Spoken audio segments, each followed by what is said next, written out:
Attention సరిగ్గా ఉండకపోవడం, concentration సరిగ్గా ఉండకపోవడం, లేజీగా ఉండడం, వాళ్ళని చూసి కొద్దిగా చిరాకు పడడం, ఒకలాంటి వ్యత్యాసం చూపిస్తూ ట్రీట్ చేస్తూ ఉంటారు. కానీ పిల్లల్లో ఇది ADHD అనే లోపం అయి ఉండొచ్చు. అంటే attention deficit hyper activity disorder అన్నమాట.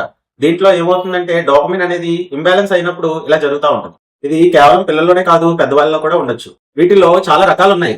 ఇన్యాక్టివ్ టైప్ అంటే వీళ్ళు ఏదైనా పని కానీ ఈజీగా డిస్ట్రాక్ట్ అవుతూ, ఈజీగా మర్చిపోతూ, టాస్క్ అన్నది ఏది ఇచ్చినా కానీ కంప్లీట్ చేయలేకపోవడం, చేయలేరు అనమాట. అలానే హైపర్ యాక్టివ్ టైప్ వీళ్ళు ఏంటంటే బాగా ఇంపల్సివ్ గా ఉంటారు, రెస్ట్లెస్ గా ఉంటారు, ఎక్కువ మాట్లాడుతూ ఉంటారు. ముందే ఏదో ఒకటి చెప్పేద్దామని యాక్షన్ ముందుండి ఆలోచన అనేది వెనకాల ఉండే రకం.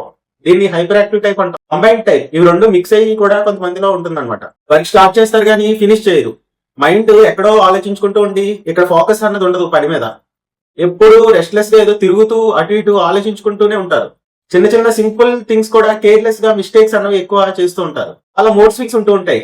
బాగా కోప్పడిపోవడం, లేకపోతే లేని దానికి ఉన్నదానికి ఆడవడం, లేకపోతే అగ్రెసివ్ అయిపోయి అరిసేయడం, స్లీప్ డిస్టర్బెన్సెస్ ఉండడం, మచ్ గా థింక్ చేయడం, ఓవర్ థింకింగ్ ఉండడం, డే డ్రీమింగ్ అంటే ఏదో లోకంలో ఏదో ఆలోచిస్తూ ఉంటారు. సో నెక్స్ట్ టైం ఈ లక్షణాలు ఉన్న వాళ్ళు ఎవరైనా కానీ మీరు గమనించినా సరే వాళ్ళని ఈజీగా జడ్జ్ చేయకుండా ఈ లోపమేమో అని ఒకసారి ఆలోచించండి.